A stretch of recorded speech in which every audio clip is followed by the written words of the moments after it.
Ada 3 doa yang korang kena baca berulang-ulang kali sebelum habisnya bulan Ramadan. Doa yang pertama adalah doa untuk meraih keampunan Allah sepenuhnya. Doa ini paling utama yang mana diajarkan Nabi Muhammad sallallahu alaihi wasallam kepada isterinya Aisyah radhiyallahu anha.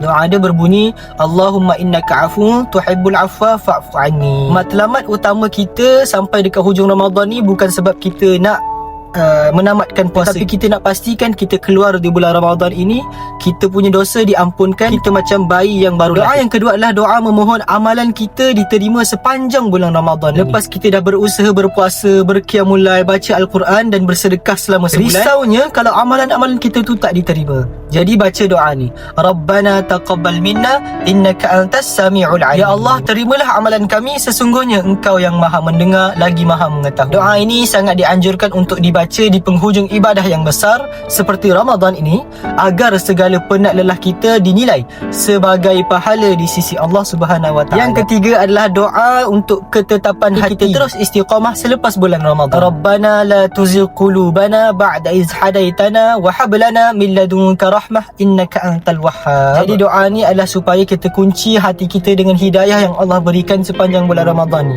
Jadi kita berdoa supaya Allah teruskan hati kita ni untuk mudah beramal di bulan-bulan yang lain. Semoga kita bertemu di bulan Ramadan yang akan datang. Semoga amalan kita diterima dan kita terus istiqamah dengan amalan kita di bulan-bulan yang lain. Save dan share video ni, semoga ramai lagi dapat manfaat, insya-Allah.